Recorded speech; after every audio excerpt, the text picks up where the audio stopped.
things. One is everybody says there's conflict and opposition. Nobody says Jesus came into the world and had a fairly smooth ride in his ministry. And his ministry didn't go on for too long. It was 3 years.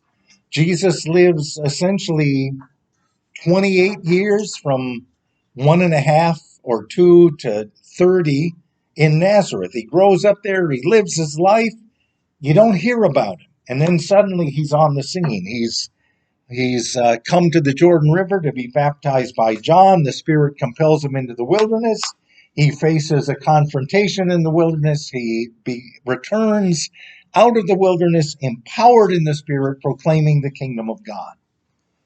First thing he does is he goes to Nazareth, according to Luke's gospel. And in Nazareth, there's conflict. Then he leaves Nazareth, he calls his disciples, and goes into Galilee, teaching in the towns and the villages. And as he teaches, there's conflict. And he will journey with his disciples. There will be teaching, there will be healing, there will be miracles, and there will be conflict. And then his journey will take him from Galilee to Judea to Jerusalem. And that's where the opposition comes from. In Galilee, he has conflict. In Judea and Jerusalem, he has opposition. That he is threatening the established order. And they get news of that in his Galilean days, and they're ready for him when he journeys down to Judea. And the disciples know, if you go down there, they will kill you. And Jesus sets his face to go to Jerusalem. He knows there is opposition. He knows there is risk. He knows that he is threatening the established order. The New Testament scholars call it a confrontation with the powers that be. And the powers that be are primarily the Pharisees, the Sadducees, and Rome, the high priest in Rome. And that's quite a confrontation. Only Rome has the power to kill you. Sadducees don't have the power to kill you. They can exile you. They can drive you out. But only Rome can execute you publicly. And so the high priest and the leading citizens, and Josephus actually writes about this, that he says Jesus is put to death by Pilate, the high priest, and the leading citizens, which would have been the Sadducees, because of Jesus threatening the temple. Destroy this temple, and in 3 days I will raise it up. It's the temple issues that the Sadducees say he is threatening the temple. Jesus goes down to Jerusalem, turns over the tables of the money changers in the temple. You have made my Father's house an emporium, a place where people buy and sell and trade and cheat one another, a place for hagglers. And it is a house of prayer. And so it's the Sadducees in the end who are threatened, who control the high priest, and Jesus will be brought to the high priest's home, or the relative of the high priest's home, at night, and then put on trial in the morning, because he can't find a person guilty of a crime punishable by death at a night meeting. You have to have it in the day when you're clear-headed. And so they bring him, they put him on trial at night. They come up with the charges, then they bring him early in the morning on Friday to the high priest's house where he's condemned, and then they bring him to Pilate. So that's the opposition in Judea. But in Galilee, he has conflict, and we can deal with conflict. We all have conflict. Was it a surprise to Jesus when he began his public ministry that there would be conflict and opposition? No. Was it a surprise to the disciples that there would be conflict and opposition? Yes. This is the Son of God. You are the Christ, the Son of God. And if the Son of God shows up, you think that people would welcome him. Hey, you're the Son of God. Come and have dinner. It isn't that way. There's a small group of people who receive him, and there are a large group of people who have issues and feel that he is threatening their established way of life. And Jesus' teachings aren't about just maintain the status quo and be happy. He doesn't say that. He shows up, and even in the towns and the villages, he threatens the status quo. He does crazy things. He feeds the multitude. He eats with sinners. Now, it's interesting. I'm glad the video's on. I should mention this in a sermon, but never do because it's one of those things. But, Jesus has the crowds gather, right? Jesus shows up and the crowds gather. Jesus shows up and the crowds gather. Why is it such a big deal in the Gospels that the crowds gather? Or the feeding of the 5,000. The feeding of the 5,000. 5,000 people gather on a hillside. It's dangerous. Rome would come in with the police and disperse the crowd and kill people. That it was an insurgency to Rome in the Galilee where the zealots came from and all the agitators were from the Galilee. So Jesus gets the crowds together in Galilee, and the Romans historically had sent the police in on horseback and killed everybody. There are examples and written documentation of people who claim to be messiahs who would have put out the word to come and gather at a hillside, and there's going to be a revelation of God, and the people would gather. But the Romans had word of it, and so they showed up there too and killed everybody. So that it isn't just like, oh, let's go have a picnic and Jesus is going to be there. It's when the crowds gather, they gather knowing that the Romans may be coming over the hill. So is it worth showing up to hear Jesus teach if the Romans may show up and you may never make it home? So that's the dynamic of what's going on in the Galilee when the crowds gather. So Rome is opposition, the Sadducees are opposition, the high priest is opposition, the Pharisees are opposition, and the scribes are opposition, and family, disciples, your hometown, that's conflict. We deal with conflict. People get upset with us. It's conflict. And you work it through. Jesus and his family, they work it through. James and Jude become disciples and leaders in the early church. Mary seems to stick around and stand with him and stand by him. She doesn't understand a lot of stuff at first. Expectations aren't being met, but she sticks with him. Nazareth probably comes around. The disciples, most of them, 11 of them anyway, kind of come around. The opposition, we're not so sure. Some of them come around, some of them not so much. So the disciples are kind of shocked that there is opposition. And we know that because John writes in John 1, and this is one of your handouts. And I will just read this because this sets up the dynamics of the surprise that Jesus came to his own people and they didn't welcome him. They didn't receive him. And you would think that if the Messiah, who is looked for and waited for, shows up, you would welcome him. But this is not the Messiah we were expecting. So John, in John 1, I'll read 6 to 18. There was a man sent from God whose name was John, and that is John the Baptist. Historically true, historically accurate, everybody says John came. He came as a witness to testify to the light, so that all might believe through him. He himself was not the light, but came to testify true to the light. The true light, which enlightens everyone, was coming into the world. He was in the world, and the world came into being through him. Yet the world did not know him. He came to what was his own, or his own home. You see that in the footnote? He came to his own home. He came to Israel.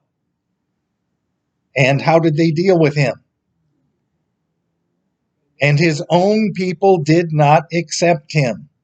But to all who received him, who believed in his name, he gave power to become children of God, who were born not of blood, nor of the will of the flesh, nor of the will of humankind, but of God. And so John says, Jesus came to his own people. The prophet said the Messiah is going to come. Jesus came in the power of the Spirit of God, and he was not received by the people he was sent to. But there were people who did receive him. And when he was received, he gave them power to become children of God. And the Word became flesh and dwelt among us, and it goes on. So that's John 1, 6 through 18. John, in the first chapter of his gospel, says this is a surprise. That God prepared the way, he sent John the Baptist, Jesus came, and they didn't welcome him. They didn't receive him. He went to his own home. And they said, no, thank you. Opposition and conflict. But was that a surprise to Jesus? No. And the reason it wasn't a surprise to Jesus is because Jesus knows who he is. Isaiah 53 talks about this, the suffering servant, the servant whom God is going to send. And Teresa, you have Isaiah 53, 1 through 6 in front of you in a handout. And if you were to read verses 1 through 3, and Carol was to read 4, 5, and 6, this gives us a sense, Jesus has a self-understanding informed by the scriptures. And this is one of the scriptures that informed his self-understanding. And so, Teresa, 53, 1 to 3, and Carol, 4 to 6. And to whom has the honor of the Lord been revealed? For he grew up before him like a young plant, and like a root out of dry ground. He had no form or majesty that we should look at him, no beauty in his appearance that we should desire him. He was despised and rejected by others, a man of suffering and acquainted with infirmity. And as one whom others hide their faces, he was despised, and we beheld him. He has been born on infirmities and carried our diseases. Yet we are stricken, by God, was wounded for our transgressions, crushed for our iniquities. And that made us whole, and by his bruises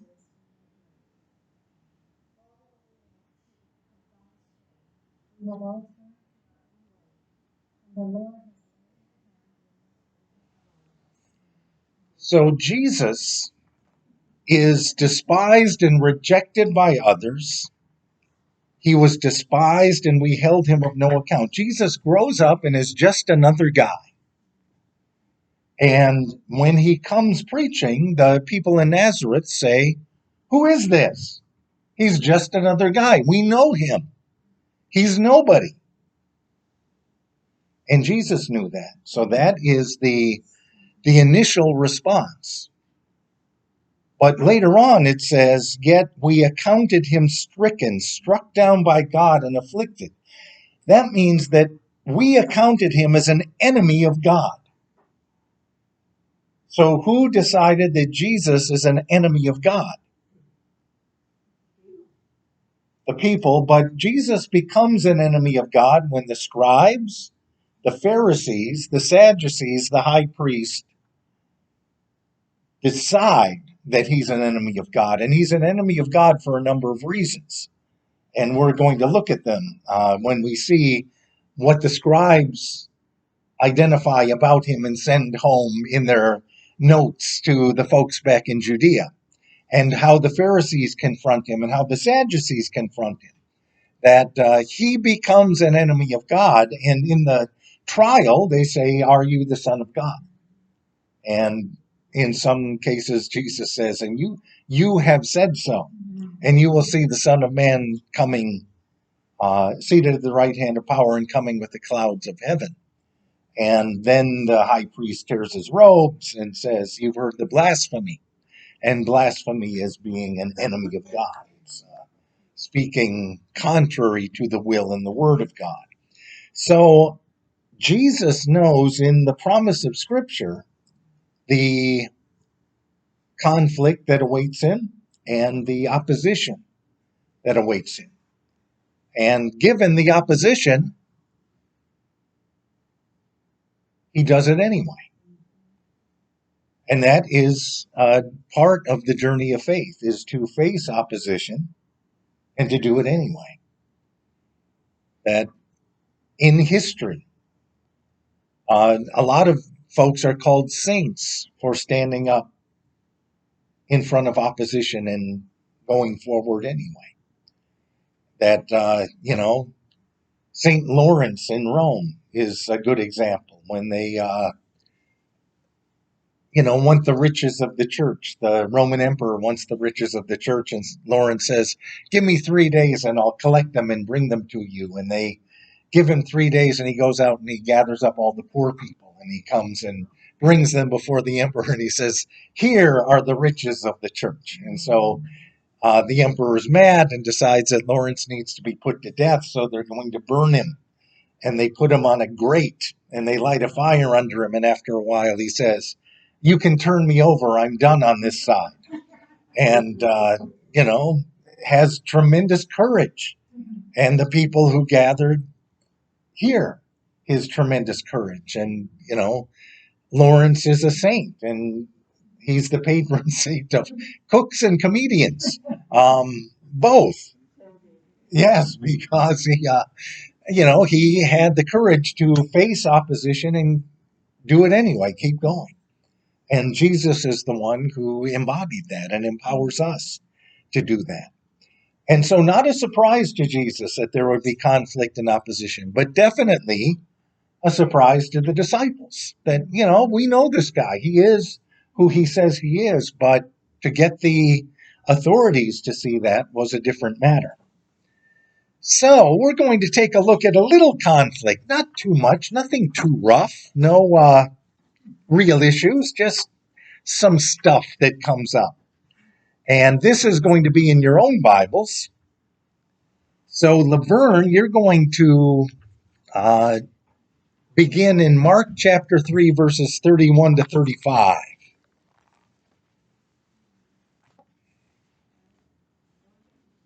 No, we'll give us a minute to turn to Mark 3, 31 to 35. Mark 3, 31 to 35.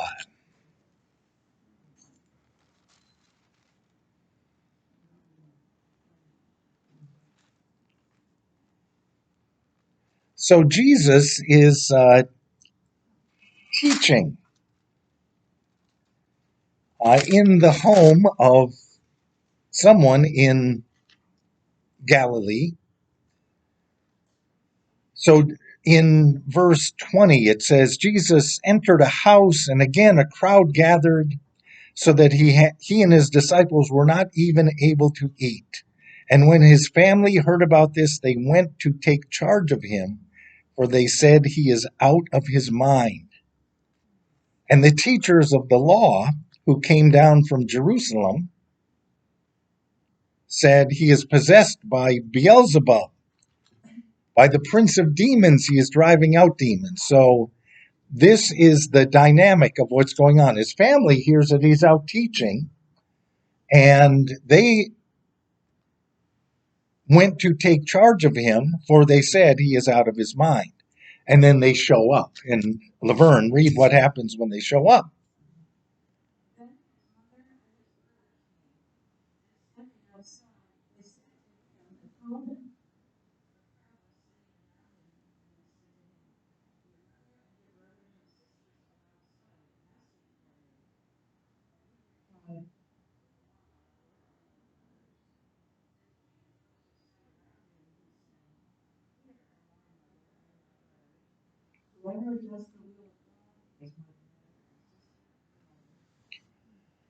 So the family shows up at a house in Capernaum in Galilee. Jesus is teaching.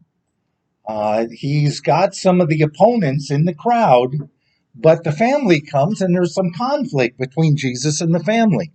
The family has come to take charge of him, for they said he is out of his mind, which would stand to reason given that he grew up in the family. And, what's beautiful about this is James, who wrote the book of James, he's there.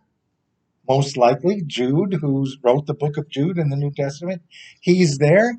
Mary would be there. They think that Jesus is literally gone nuts. The stress is too much for him.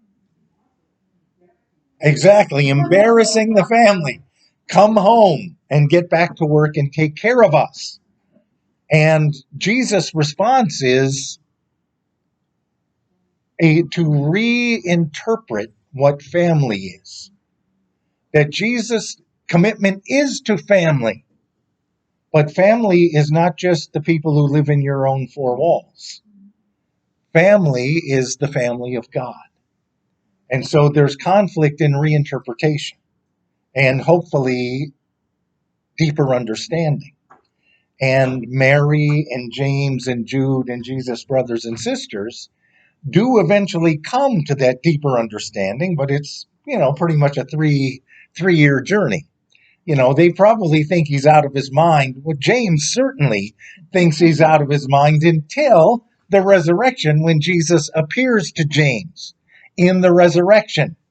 They have a face to face. Suddenly, James doesn't think Jesus is out of his mind anymore. It's a remarkable event in history. James thinks Jesus is crazy. Paul says Jesus appeared to James in the resurrection. Only Paul tells us that. And then James becomes leader in the church in Jerusalem.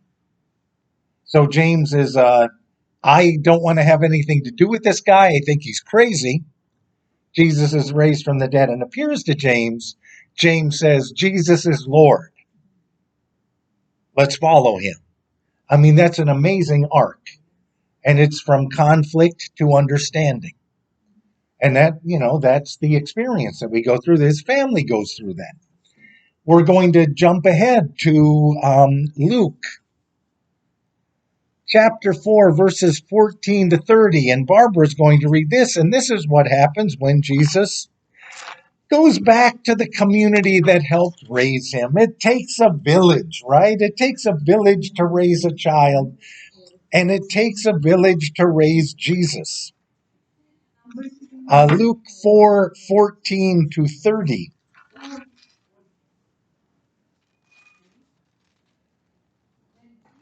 Filled with the power of the Spirit, returned to Galilee, and the report about him spread through all the surrounding country. He began to teach in their synagogues and was praised by everyone. When he came to Nazareth, there where he had been brought up, he went to the synagogue on the Sabbath day, as was his custom. He stood up to read, and the scroll of the prophet Isaiah was given to him.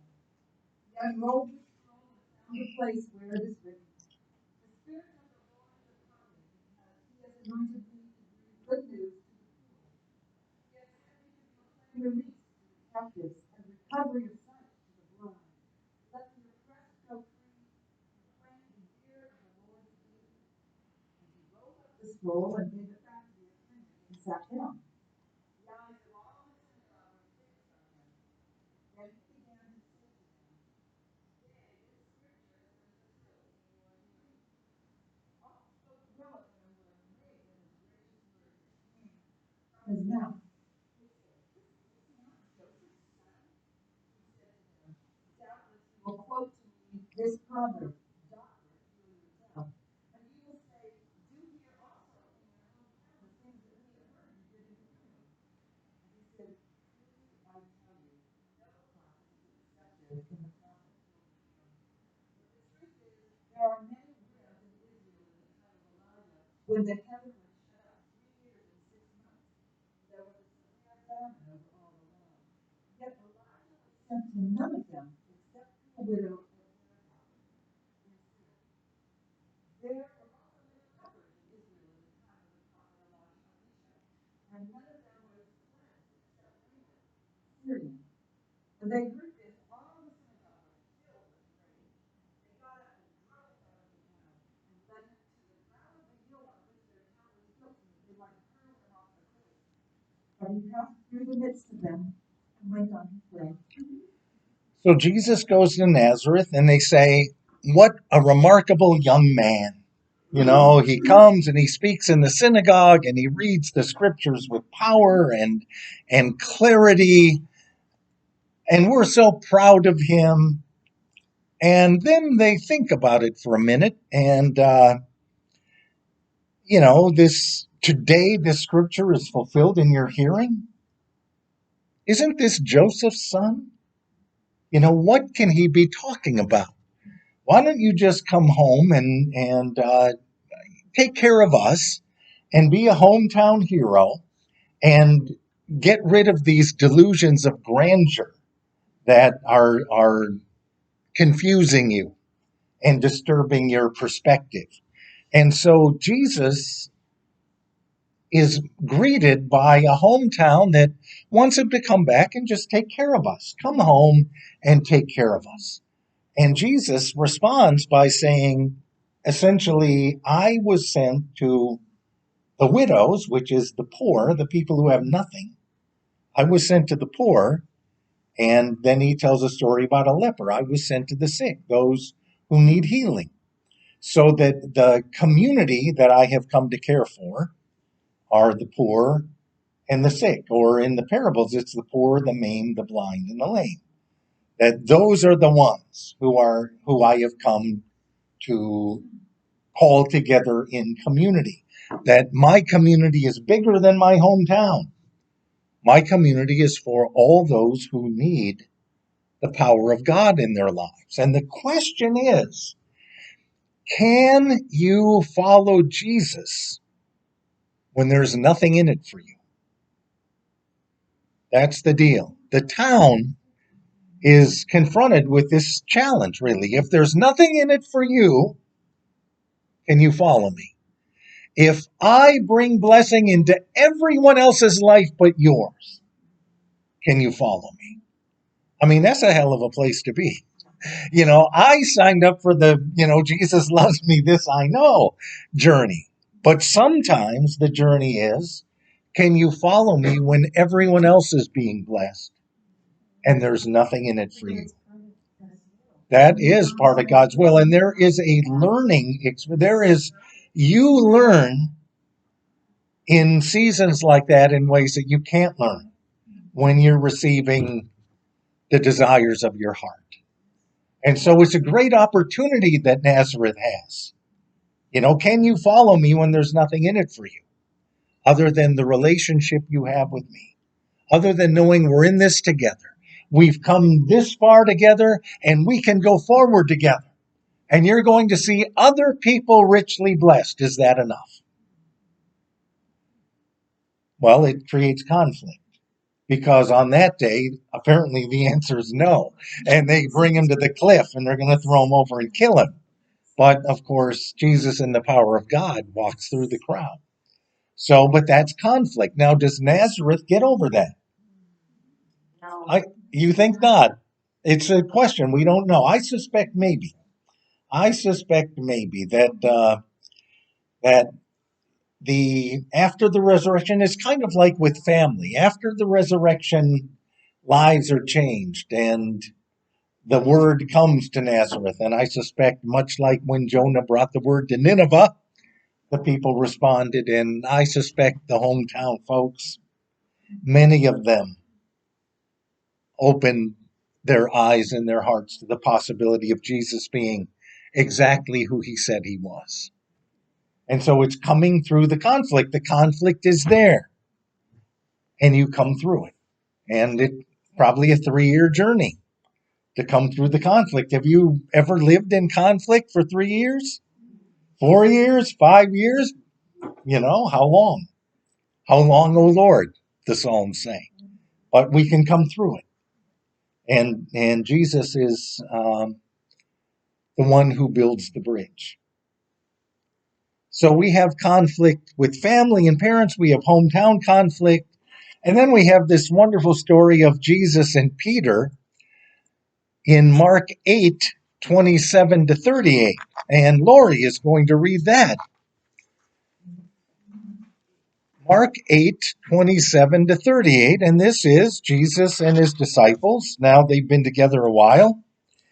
And they are up in Caesarea Philippi, which is north of the Sea of Galilee, up in the regions of a lot of pagan worship up there, beautiful creation, springs of water. It's the springs that turn into rivers which feed the Sea of Galilee. So up in Caesarea Philippi, it's away from home. It's kind of, if you went camping, if you wanted to go camping, you'd go to Caesarea Philippi because it's beautiful. Lots of lush foliage, and Israel tends to be a dry climate, and you go up to Caesarea Philippi and it's really beautiful. Springs and pools and trees and plants, and they're up there and they have a little conversation as they get back to nature. And Lori's going to read what took place up in Caesarea Philippi.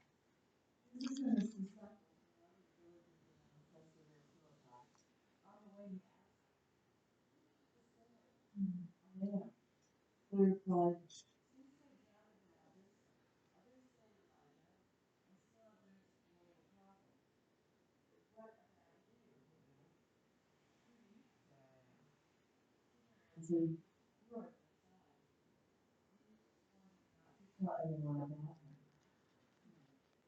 then began to teach them that the Son of Man must suffer many things and be rejected by the others, and then he must be 3 days.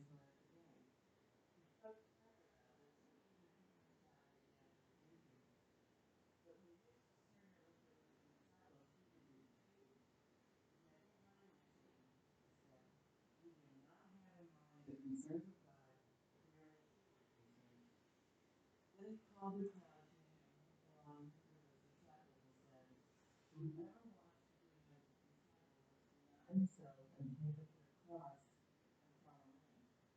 Whoever wants to save their life will lose it. But whoever loses their life for me and for the gospel will save it. What good is it for someone to gain the whole world yet forfeit their soul? Or what can anyone give in exchange for their soul? If anyone is ashamed of me and my words in this adulterous and sinful generation, the Son of Man will be ashamed of him when he comes in his Father's glory with the holy angels. So, conflict among the disciples. Jesus and Peter have conflict, and the disciples see it. It's kind of like, mom and dad are arguing when you don't want the kids to see, but the disciples are there and they see this conflict. And what's the conflict about? Yeah, whether or not Jesus is actually going to go to Jerusalem and be arrested and condemned and crucified and on the third day rise.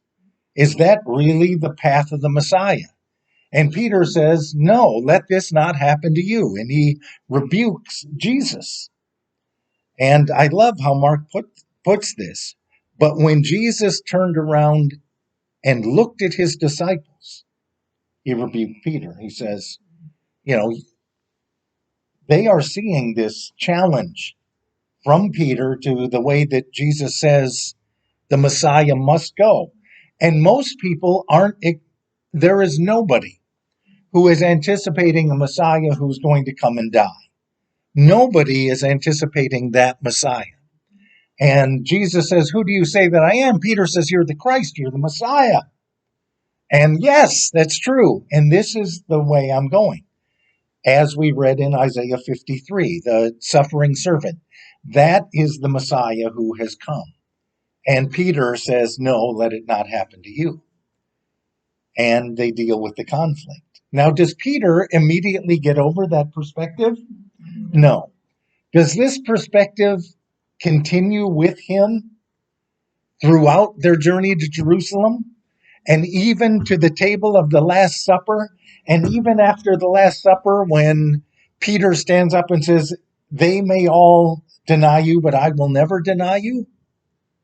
You know, Peter still can't invest himself in the truth that this is the way of the Messiah. And even in the courtyard of the high priest, when Jesus is on trial and Peter is questioned 3 times about his relationship with Jesus. And so this conflict is not really resolved until after the resurrection and Jesus and Peter come together. And much like Jesus and James coming together, Jesus and Peter come together and they talk it through. And Peter understands that this is the way of Jesus. This is his way. Yeah, Barbara. Two different conflict. There's the element of Peter not knowing the theology of who Jesus is, and not really understanding that. And I think that's something that a lot of the people don't get. Because the scriptures don't seem to apply. The idea of the Messiah is supposed to be in their eyes is not. But I think there's also the conflict of when your best friend comes out and does something that you think you're stupid. Exactly. Like when Yeah. you see somebody, I know people, like, I have friends who go and be part of protests or be part of things where they were walking into potential death. Yep. Or go on missions in areas where missionaries are arrested and usually or killed. And you say, don't go there. Don't be Yeah. stupid. Why put yourself in harm's way? You know, you're doing great work. Why put yourself in harm's way? So it's really out of love that Peter is moved to call Jesus to his senses. Yes, it's exactly. It's not just a theology and a faith thing. It's really out of love. It's kind of when parents sit down with their kids and their kids have decided they're going to go out and do something crazy in the world. And then you try to talk sense to them, or your siblings. You know, my sister sat me down before I went off to seminary and said, when you get over this, you come back and we'll help you find a real job. That was literally, it's the truth. And in all sincerity, you know, that it's that out of love, and we understand you're caught up in this craziness, but you'll get over this and you'll come home and we'll be here to help. So it's out of love. And what that does is it creates conflict. And I think my sisters to this day are still waiting for me to come home. And that was a long time ago. But it's, you know, Peter and Jesus work it through, and they find that foundation of love, which gave birth to the conflict, is still there. And Simon, do you love me? And so Jesus even recognizes it's out of love. And Peter finds that foundation and builds his life on it. And, you know, I've been to where they buried him. It's, you know, they killed him for being a follower of Jesus. And they threw his body in a pit. Now there's a big church there. But so that is the conflict. The family had conflict. The community had conflict. Even the disciples had conflict, but they came through it. And it's post-resurrection restoration. You know, that it's really the risen Jesus who restores relationship through conflict. The risen Jesus does that not the Jesus who walks the dusty roads of Galilee. It takes resurrection to restore relationship that's in conflict. Why is this passage from Isaiah written in the past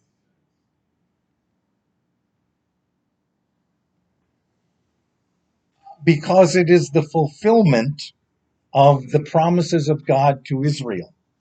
So it is speaking over the entire history of Israel, that God has been telling us this for 1,500 years. And now he's telling us again. And, you know, we've heard this as a people of God's love. We've heard of God's love since the dawn of creation. And so who has believed what we have heard? And now God is speaking in the time of exile. The nation is coming apart, and people are saying God doesn't love us. And Isaiah is saying, no, God does love us. Haven't you heard? You know, God has been faithful throughout all generations. And God's promise is to heal us, but we don't believe that God's way is the right way. And so this is how we will deal with God when the time comes. And so it's as though it's already happened. Why is it in the past tense? It's as though it's already happened. Is he talking about a certain person, or is he talking about the? Exactly. That's Old Testament people debate that.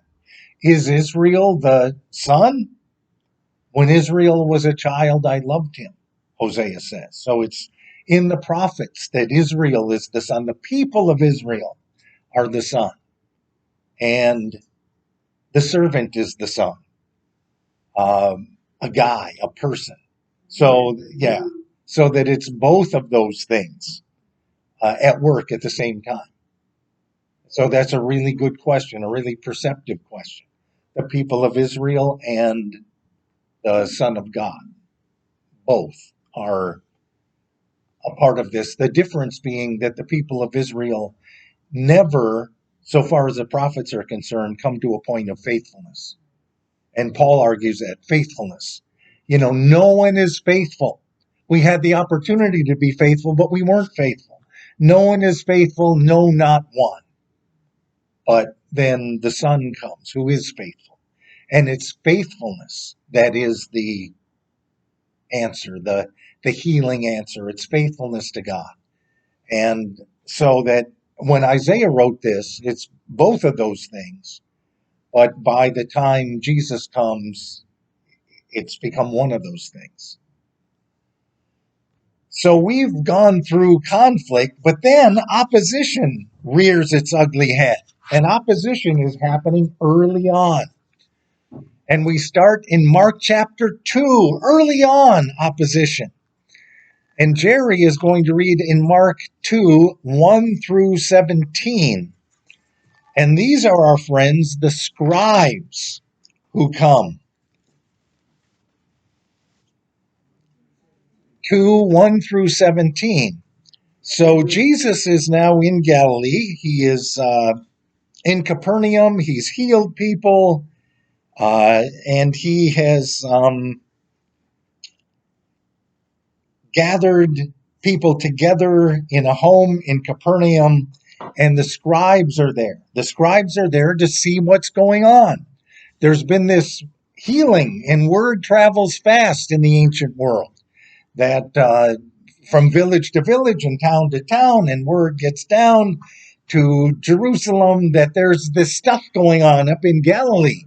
And Jerusalem says we need to find out what's going on. So they send scribes up to write the headlines and to send the headlines home. This is what's happening in Galilee. And it's interesting that it is really early in Mark's gospel that the opposition shows up. And Jerry's going to read 2, 1 through 17. A few days later,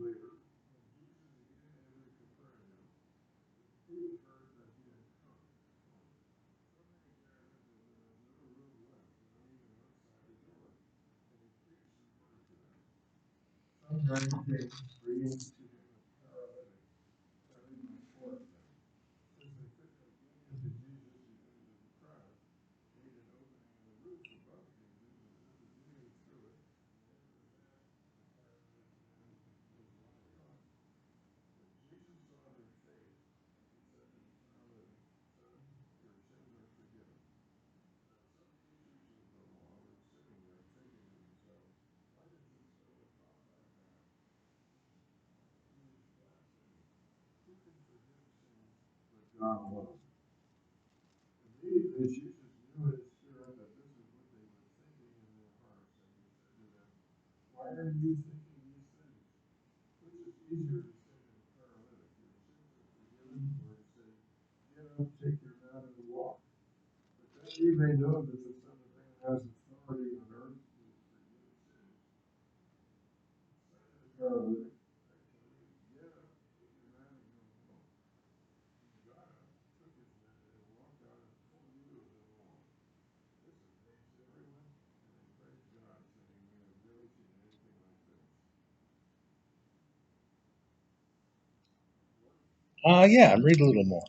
Once again, Jesus went out beside the lake. A large crowd came to him, and he began to teach them. As he walked along, he saw Levi, son of Alphaeus, sitting at the tax collector's booth. "Follow me," Jesus said. So Levi got up and followed him. While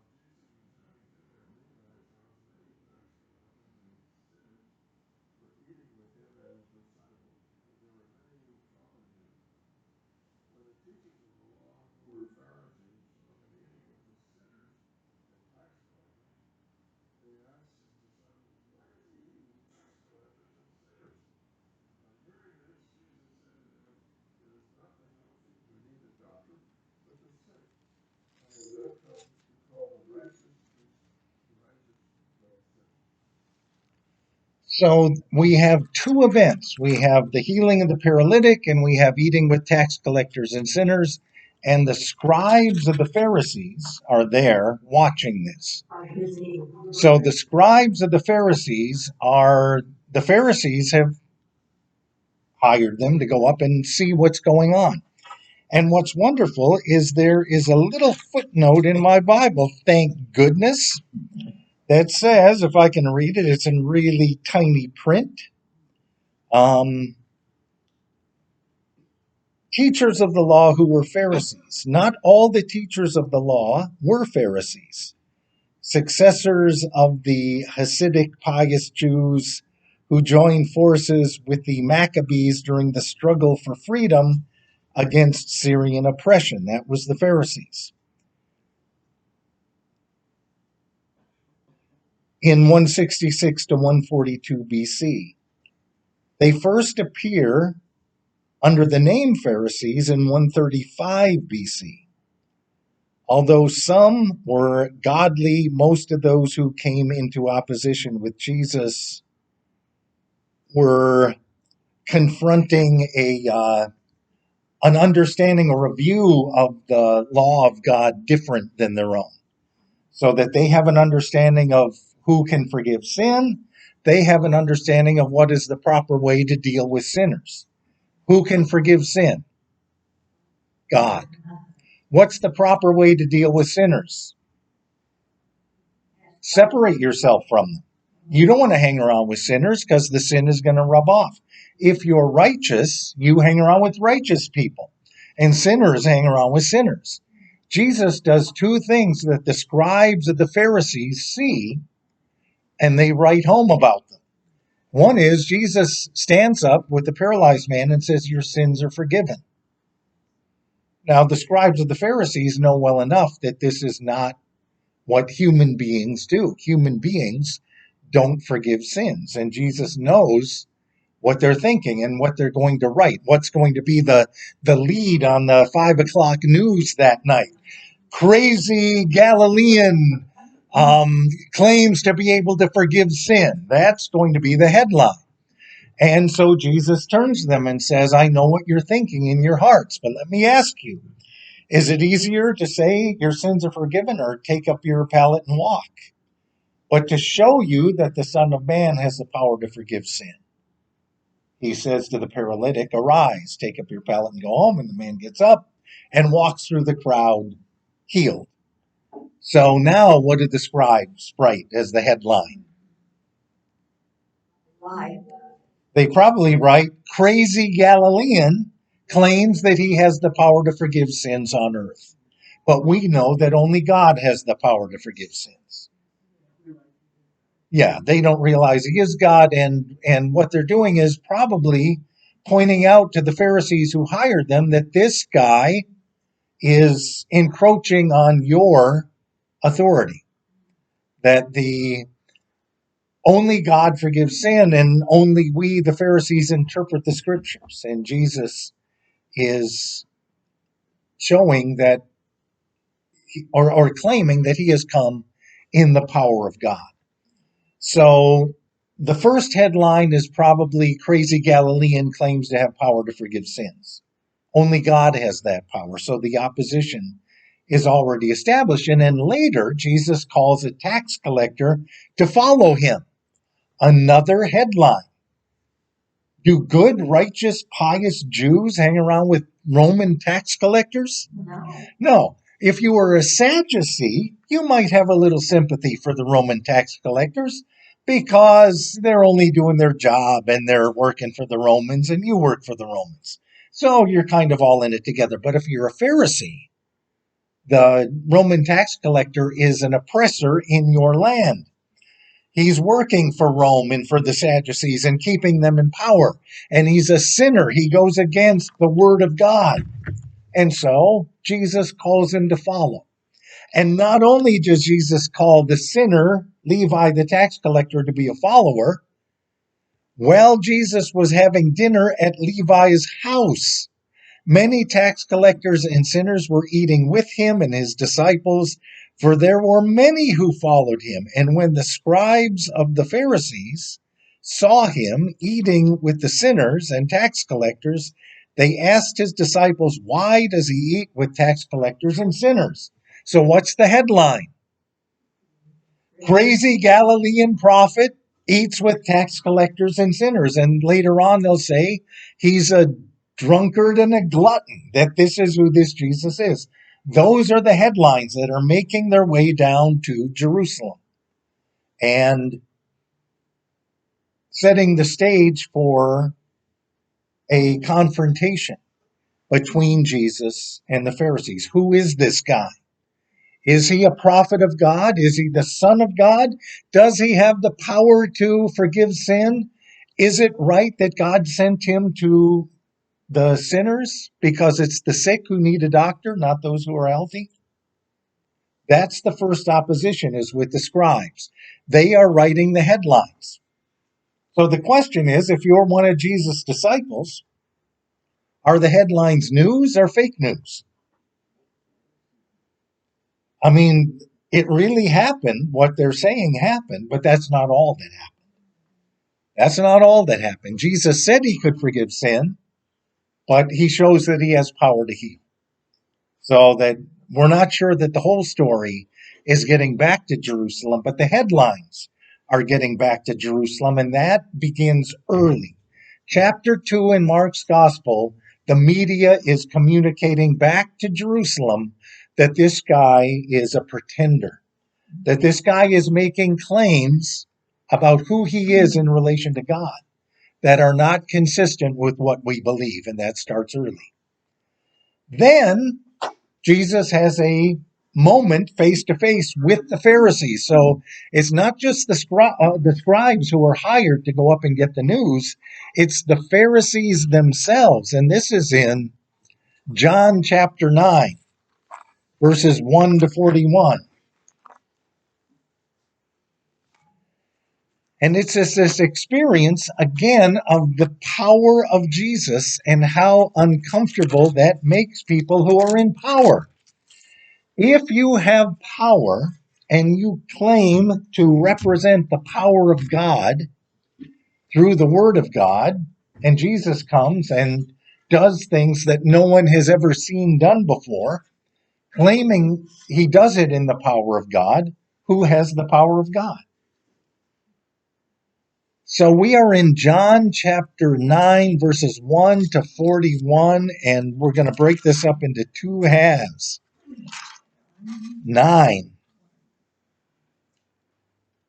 Mona is going to read 9, 1 through 12. Jan will pick it up and read 13 through 23. And Sue will read 24 to 41. So 3 sections. John chapter 9, a confrontation with the Pharisees. As he went on his way, Jesus saw a man blind from his birth. His disciples put the question, Rabbi, Who sinned, this man or his parents? Why was he born blind? It is not that this man or his parents sinned. Jesus answered, he was born blind so that God's power might be displayed in curing him. While they might last, we must carry on the work of the Lord.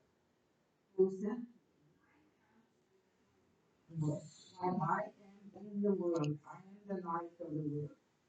With these words, he spat on the ground and made a face with a spittle. He spread it on the man's eyes and said to him, go and wash in the pool of the Siloam. Name means sun. The man went away and washed, and when he returned, he could see. His neighbors and those who were accustomed to see him said, is not this the man who used to sit and beg? Others said, yes, this is the man. Others again said, no, the man himself said, I am the man. How were your eyes opened? He replied, the man who Jesus laid his face, smeared it on my eyes, and told me to go to Siloam and wash. I went and washed and then myself. Where is he? They asked. He answered, unto them, they brought to the Pharisees who had been blind. Now the day on which Jesus had made a man and opened a man's eyes was a Sabbath. Therefore the Pharisees also asked him how he had received his sight. Give me not our eyes, he replied. See. Some of the Pharisees said, this man is not from God, for he does not keep the Sabbath. But others asked, how can a sinner do such miraculous signs? So they were divided. Finally, they turned again to the blind man. What have you to say about him? It was your eyes he opened. The man replied, he is a prophet. If you still do not believe that he had been blind and had received his sight and healed, then send to the man's parents. Is this your son? He asked. Is this the one you say was born blind? How is it that now he can see? We know he is our son, the parents answered. And we know he was born blind. How he can see now, or who opened his eyes, we don't know. Ask him. He is of age. He will speak for himself. These parents said this to relieve the fears of the Jews, for already the Jews had decided that anyone who acknowledged that Jesus was the Christ would be put out of the synagogue. That was why his parents said he is of age.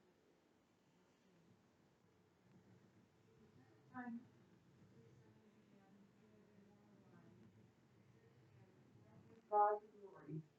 This fellow we know is only a sinner. Then he answered, I do not know whether he is a sinner, a wicked or not. One thing I do know, that whereas I was blind before, now I see. So they said to him, what did he actually do to you? How did he open your eyes? He answered, I already told you, and you did not listen. Why do you want to hear it again?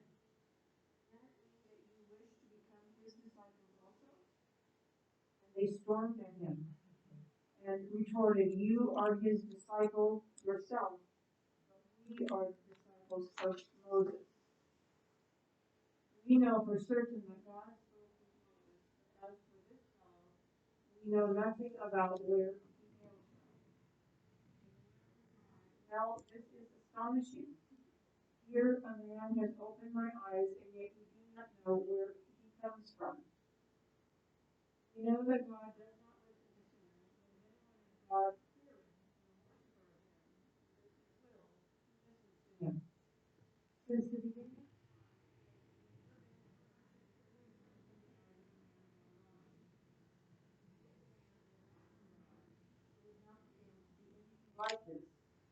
They retorted, "You are in sin.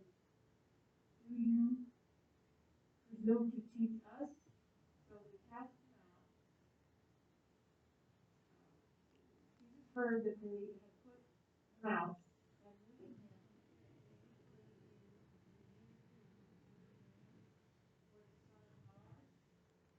for the Son of God. He answered, "Who is he, sir? Tell me, that I may believe him and return to him." Jesus said to him, "You have seen him. In fact, he is talking to you right now." He called out, "Lord, I believe," and he worshipped him. Jesus said, "I came into this world for judgment, to make the sightless see, to make those who see become blind."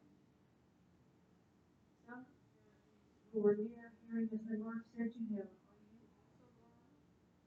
Jesus said to them, "If you sin, but because you now claim to have sight, your sin remains." This is a wonderful story of how the Pharisees worked. It was interrogation and division. John knew that, and they used the Bible. It's a lot like the Inquisition. They used the Bible as the cudgel to beat people down, and you see it with the man who's healed, and he's being questioned, and his parents are being questioned. And his parents are being questioned because the Pharisees are trying to create a division, to get the parents to say this was made up, this didn't really happen, Jesus didn't really do anything. So, it's a well established interrogation technique to get one party to tell a different story than the other party. So the parents know that there's a risk that they could be cast out of the synagogue. And if you're cast out of the synagogue, that means nobody does business with you, nobody comes to your house. I mean, you're shunned, you're out. There's no place for you in community. And so they say, we don't know. We don't have anything to say. You go ask him. And so then the Pharisees go and interrogate the man who had been blind. And what's interesting is because of what his experience was in Jesus, he begins to teach the Pharisees. And that's indicative of what Jesus did in people's lives. And when you have an authority, having their authority questioned by someone who's nobody, but because of their experience, they are challenging the authority of the people who are authorities. You can't have that. In the ancient world, you couldn't have it. So the Pharisees then dig in their heels and say, we know this man is a sinner. They know they've gotten word. Word has come down, and now we've seen it for ourselves because he's healing on the Sabbath, and the law says you don't work on the Sabbath. That's an issue. And so they're finding reasons to condemn Jesus, but the man has his experience. And what are people going to rely on? On their experience or on the word of the authorities? And when our human experience does not match the word of the authorities, people tend to rely on their human experience. My experience tells me this. Now, the authorities are telling me something different. And I can almost believe what the authorities are telling me because I've heard it for a long time. But my experience tells me something different. And it is such a profound experience that I can't deny it. And so what happens to the blind man after he teaches the Pharisees from his perspective of experience? They say, you're a sinner. And what do the righteous do to sinners? They cast them out. Jesus comes and brings them in. The Pharisees come and cast them out. It's an authority issue. If you are not going to respond to my authority, you're not a part of us. And they cast him out. And then Jesus shows up and has a conversation with him. Do you believe in the Son of Man? Who is he? That I may believe in him. And Jesus says, you're now speaking to him. And the man says, yes, Lord, I believe. For judgment I have come into the world, that the blind may see and that those who see may become blind. And some of the Pharisees who were there asked, what then? Are we blind too? And Jesus says, if you were blind, you would have no sin. But now that you claim to see, your sin remains. So that who is the person, from Jesus' perspective, who is caught up in sin? The Pharisees. And yet the Pharisees are the ones who are the ones who determine who is caught up in sin in the world. They're the ones who read the scriptures and decide who's a sinner. And they come up against Jesus, who says, it's you who are caught up in sin, that you have become blind to God at work in the world, in the lives of ordinary people.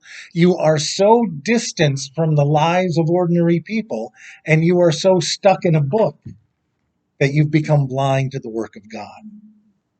And, and there's real life, and there's what we read in a book. And the book is great, but if it does not match our experience in real life, what authority does the book have? None. But the book does give testimony to what we experience in real life. That Jesus has come to open up the eyes of the blind. He said that all the way up in Nazareth. Probably took a while for that news to get down to Jerusalem. But the Pharisees are in opposition to him because it's a question of who decides who's a sinner. Who decides who's in and who's out? The authorities or this Jesus guy and the people whose lives he has changed? So that is opposition. And then we have opposition from the Sadducees. And the Sadducees' opposition, the Sadducees have this moment with Jesus, and we'll just go through this quickly. Mark 12:18-27. And I will read this, and then we will have the real movers and shakers among the Sadducees. So the Sadducees are the temple people. They control the temple, they control the sacrifice. And if you want to be holy, you observe the law, you come to the temple, you make the sacrifice as prescribed by the law. So we have in chapter 12:18-27 of Mark's Gospel, Jesus having a discussion with the Sadducees. The Sadducees don't believe in the resurrection. That is one of their hallmarks. And so let's see, Mark 12.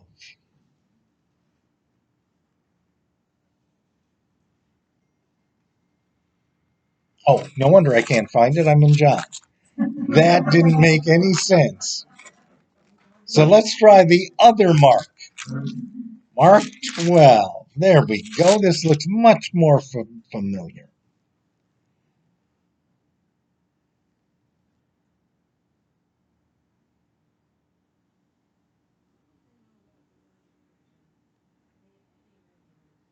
What would the Sadducees know about any resurrection?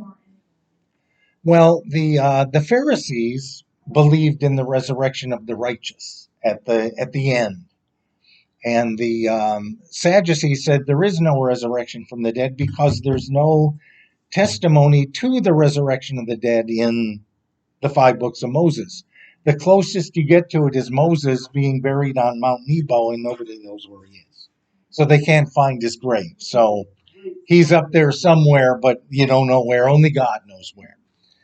So the Sadducees say there's no resurrection from the dead. You live to serve God, you make the sacrifices in the temple, and then you die.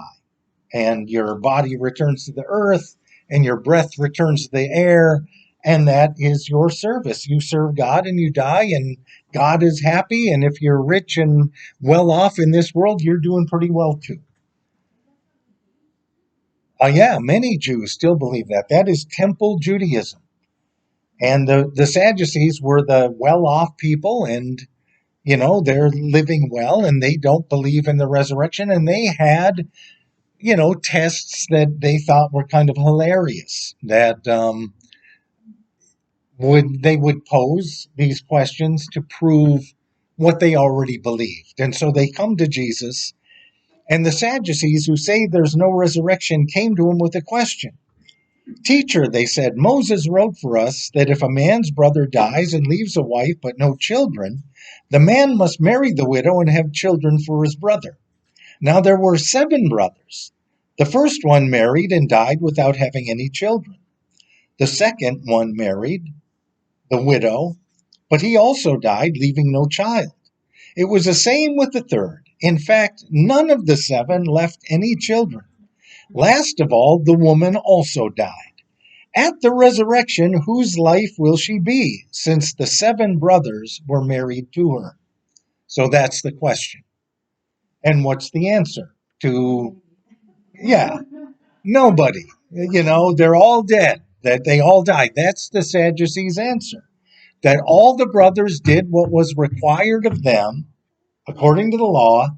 They all died and the woman died, and that's the end of the story.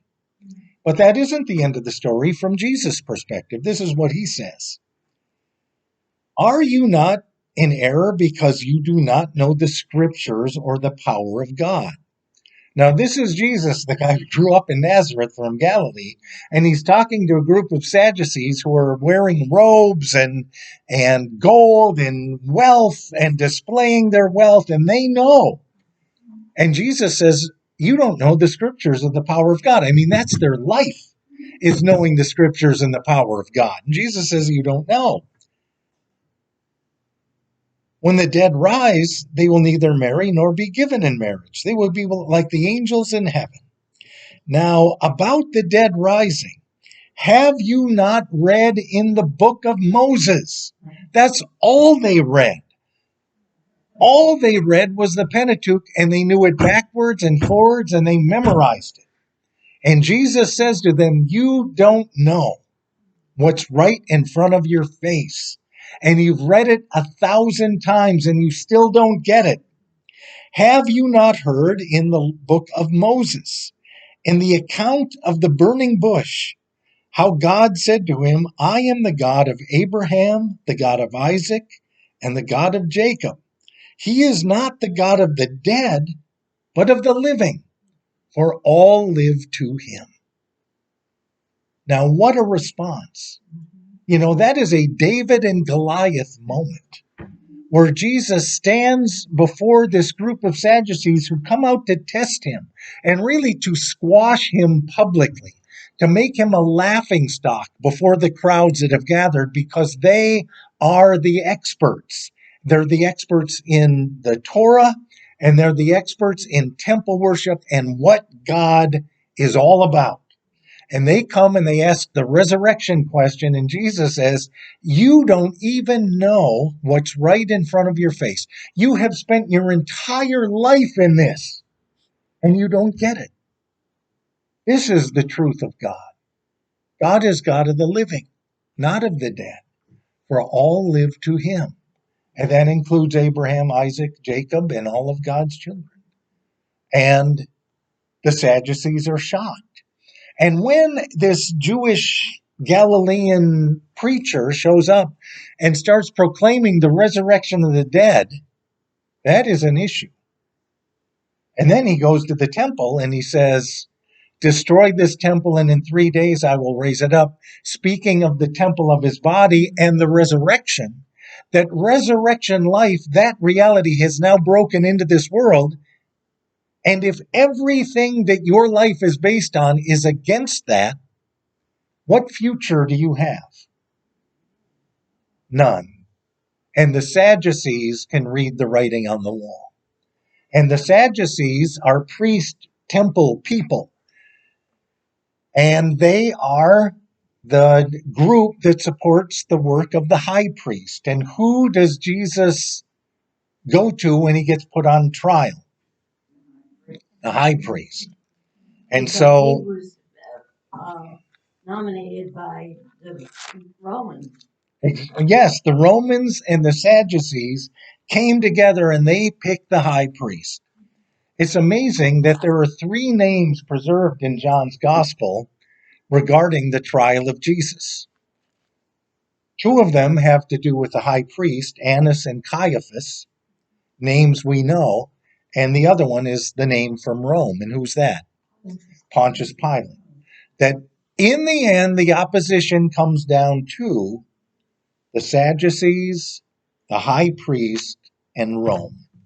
And when they decide that their future is being threatened, that their authority is being questioned, their future is being threatened by this Galilean prophet who has come into Jerusalem and hailed as Messiah, and he is proclaiming the resurrection, what future do they have? And so they decide he has to die. And we're just going to read in John 18 this amazing event that tells the story of Jesus going to trial.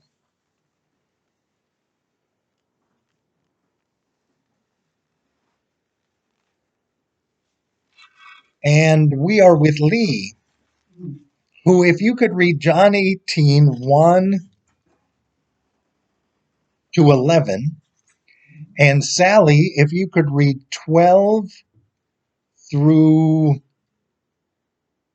18, and Teresa, if you could read 19 to 27, and Carol, if you could read 28 to 41. That is the dynamic of all of this opposition coming together in one place, in one moment. And it's the trial of Jesus. And so, Lee, you kick us off. He had finished praying. Jesus left and crossed the Kidron Valley. On the other side, there was an olive grove. He and his disciples went into it. Now Judas, who betrayed him, knew the place because Jesus had often met with his disciples. So Judas came to the grove, riding a detachment of soldiers, some officials from the chief priests and Pharisees. They were carrying torches, lanterns, and weapons. Jesus, knowing all that was going to happen to him, went out and asked them, "Who is it you want?" "Jesus of Nazareth," they replied. "I am he," Jesus said. And Judas the traitor was standing there with him. And Jesus said, "I am he." They drew back and fell to the ground. Then he asked them, "Who is it you want?" And they said, "Jesus of Nazareth." "I told you I am he," Jesus answered. "If you are looking for me, then let these men go." This happened so that the words he had spoken would be fulfilled. "I have not lost one of those you gave me." Then Simon Peter, who had a sword, drew it and struck the high priest's servant, cutting off his right ear. The servant's name was Malchus. Jesus commanded Peter, "Put your sword away. Shall I not drink the cup the Father has given me?" Then the detachment of soldiers, with its commander and the Jewish officials, arrested Jesus. They bound him. No, keep going, just to the end of that. Yeah. And brought him first to Annas, who was the father-in-law of Caiaphas, high priest that year. Caiaphas was the one who had advised the Jews that it would be good if one man died for the people. So they arrest him and bring him bound to Annas, who was the father-in-law of Caiaphas, the high priest. And Caiaphas had said to the gathering of the leaders of the Jews, it would be good if one man died for the people. So that is the background.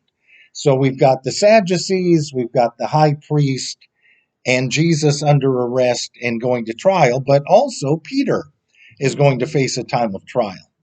And Sally, keep on reading. Simon Peter and another disciple followed Jesus. Since that disciple was known to the high priest, he went with Jesus into the courtyard of the high priest. But Peter was standing outside of the gate. So the other disciple, who was known to the high priest, went out, spoke to the women who guarded the gate, and brought Peter in. The woman said to Peter, "You are not also one of this man's disciples, are you?" He said, "I am not." Now the slaves and the police had made a charcoal fire because it was cold, and they were standing around it and warming themselves. Peter also was standing with them and warming himself. Then the high priest questioned Jesus about the disciples and about his teachings. Jesus answered, "I have spoken openly to the world. I have always taught in synagogues and in the temples, where all the Jews come together. I have said nothing in secret. Why do you ask me? Ask those who heard what I said to them. They know what I said." When he had said this, one of the police standing nearby struck Jesus on the face, saying, "Is that how you answer the high priest?" Jesus answered, "If I have spoken wrongly, testify to the wrong. But if I have spoken rightly, why do you strike me?" Then Ananias sent him bound to Caiaphas, the high priest. So now Jesus is going to the high priest's home to be questioned while Peter is still out in the courtyard and he's being questioned. So John does this amazing back and forth between Jesus facing questions and Peter facing questions all at the same time at the high priest's place. Teresa. As Simon Peter stood warming himself, he was asked, "You are not one of his disciples, are you?" Or he said, "I am not." One of the high priest's servants, a relative of the man whose ear had cut off, challenged him. "Didn't I see you with him in the olive grove?" Again Peter denied it, and at that moment a rooster began to crow. Then the Jews led Jesus from Caiaphas to the place of the governor. Now it was early morning, and to avoid ceremonial uncleanness, the Jews did not enter the house. They wanted to be able to eat the Passover. Pilate came up to him and asked, "What charges are you bringing against this man?" "If he were not a criminal," they replied, "we would not have handed him over to you." Pilate said, "Take him yourself and judge him by your own law. But we have no right to execute anyone," Jesus answered. This happened so that the words Jesus had spoken, indicating the kind of death he was going to die, would be fulfilled. Pilate then went back inside the palace, summoned Jesus, and asked him, "Are you the king of the Jews?" "Is that your own idea?" "Or did others talk to you about me?" "I am a Jew," Pilate replied. "What did your people and your chief priests who handed you over to me? What is it you have done?" Jesus said, "My kingdom is not of this world. If it were, my servants would not have handed over my priests. But now my kingdom is from another place." "You are a king, then," said Pilate. Jesus answered, "You are right in saying I am a king. In fact, for this reason I was born, and for this I came into the world, to testify to the truth. Everyone on the side of truth listens to me." "What is truth?" Pilate asked. With this, he went out again to the Jews and said, "I find no basis for a charge against him. But it is your custom for me to release to you one prisoner at the time of Passover. Do you want me to release the king of the Jews?" They shouted back, "No, not him. Give us Barabbas." Now Barabbas had taken part in the rebellion. And so then Pilate questions Jesus, and in the end, what does Pilate decide to do? And crucify Jesus. So Jesus gets crucified because Rome. Rome has the power to crucify. Rome makes the decision to crucify. Without the Sadducees and the high priest, and John makes this really clear because he says, the high priest, the high priest, the high priest, Caiaphas, Caiaphas, Caiaphas, Caiaphas, over and over as he tells the story. Without the Sadducees and the high priest and the confrontation with the temple, and Rome being on the side of the Sadducees and the high priest and the temple, Jesus probably wouldn't have been crucified. So the opposition of the scribes, the news, the media tells the story it wants to tell. The Pharisees had a debate with him. They disagreed with him. They thought that he was a sinner and they would have excluded him and anyone who was a follower of his from being in the synagogue. So there was opposition there. But the Pharisees, left to their own devices, probably wouldn't have killed him. But the Sadducees, the high priest, the temple, and Rome, the authorities, they are the authorities on temple sacrifice, righteousness, and God. And when that's called into question, you have to go. And so they killed him. And Rome was happy to do it. And money, power, and a threat to money and power. And Jesus had to go. Now, how did that work for them? Killing him. Am I not to drink the cup that my Father has given me? And so Jesus goes to the cross. He says in John's gospel, not because they're doing it to me, but because I choose to go. And he goes to the cross. Pilate sentences him to die, and he dies. That's right. That's right. Unless you had been given power from above, you would have no power over me. And so the crucifixion happens. And then Jesus is at the right hand of God. So who has authority? Jesus has authority. Who has power? Jesus has power. That he is given the power, sits at the right hand of power. Does Jesus still face opposition? Yes. But can anybody defeat the power of God? No. We've learned that once, and I suspect we learn that over and over and over and over again. We think that we can defeat the power of God, but can anyone defeat the power of God? No. And so the opposition remains. Conflict we can get through, and it's resurrection power that leads us through conflict. And it's resurrection power that helps us see that there is no greater power on earth than the power of God.